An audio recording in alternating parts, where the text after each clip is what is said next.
About a 28 incher, 26. Hey, another fish here, Captain. I like the solitude of fishing in a kayak.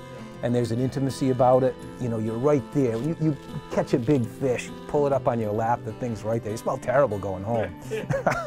Thanks to the tube and worm. 24 inches. So with the worms, you're just hooking them through the mouth of the worm, then out the bottom of it. What I'll tend to do is I'll tend to leave the whole worm when I fish. And my only exception will be if I'm getting a lot of short hits, I'll double it up on the hook. But a lot of times doubling up on the hook, the worm isn't that strong at the bottom, so you end up with break-offs anyway, so I only do that when I need to. I'll also, when I put a tube back in, I'll just recurl it a little bit every now and then to keep it swirling through the water nice. One of the real advantages of these the Hobies and fishing tube and worm, rather than having on a rod taking on and off, I'm constantly going up and down a few feet. A lot of variation in depth here, a lot of movement from 10 to 15 feet, sometimes down to 8. The rocky terrain pays off. About 26 inches. I wear a glove now. Early in the season, I lost about 3 layers of skin. We're fishing with lead core line here. With lead core, we don't have any weight on the tube and worms. I find that lead core drops more evenly, so your tube is less likely to be caught in the rocks. And also, if you do get caught, you're a little better positioned to get it out of the rocks. Problem with lead core line is you got to change it often. I fish about 3 days a week, and I change my line every 3 weeks because it develops weaknesses. Just for me, it's a beautiful way to be with nature. That's 28 inches. God, Rhode Island has so much. There's so many beautiful places to go in a kayak. You don't need a boat launch. It's not a big expense. It's not a lot of gas involved. Yeah, don't worry about gas. You provide your own propulsion. It's got like bicycle chains. Just flaps back and forth like seal flippers. I think because it's right in the center of the boat that you get a better linear movement versus a paddle where you're pushing farther out to the side in each direction. Time to make a move to the mouth of Narrow River. Yeah, we're going to go by the Coast Guard house and then head out. Getting over that area just around high tide has been good. Time to deploy the inflatable pontoons. These are nice because they don't extend too far from the boat, so they don't interfere with the troll. They just hook on like you're putting a paddle together. So it's a pretty simple construction here. This tube, which is made pretty much like a kayak paddle, just pops on, put the clip on, and then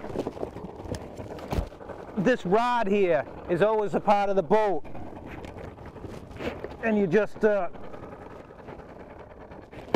click it in.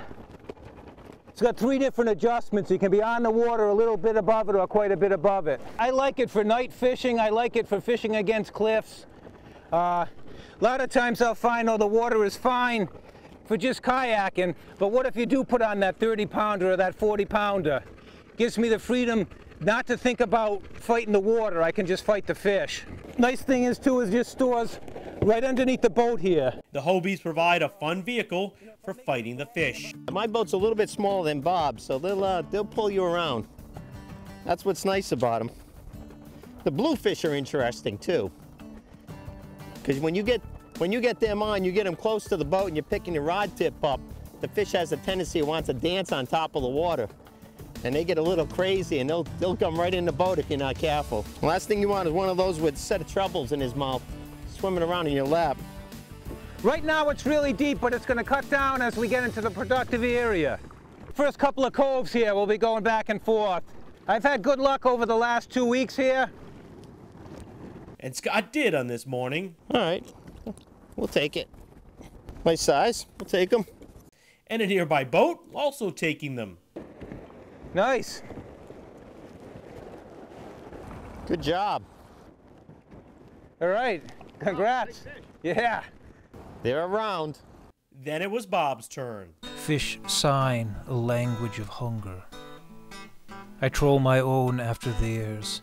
clam worm with its rooting mouth and sharp bite, force-fed the hook and cast in an unfortunate roll. I've written poetry for 33 years now. Been one of my great passions. What I found over the last 10 years is that fishing has risen to rival it as a chief passion. Then fishing is mystical for me, and poetry ties it together. Now a lot of the source for my poetry comes from what I learned about fishing. When I was a little kid, I remember my favorite story was The Magic Fish, a Grimm's fairy tale, and that's where a guy catches a huge fish, and the request is, please do not eat me, and I will give you wishes. And to me, fishing is about that. It's about wishing. There's something in my imagination ever since being a little kid that's been charged with fish. 34 inches, I'd guess about 15 pounds. Little cord hooked up to my seat here. I'll trail it alongside of the boat, bleed it out. Was dead on top of a GPS marker from a week ago. Wild fish, they hammer our plugs, their heavy bodies bent in outraged measure to our line. Cast toward a break and another closer one erupts. Sometimes the lure will foul, but they'll snap at it anyway as we reel, unwind frantically. Final desperate lunge under boat, rod arched high, landing scoop net thrashing water. Lovely and exhausted is him. Truly poetry in motion.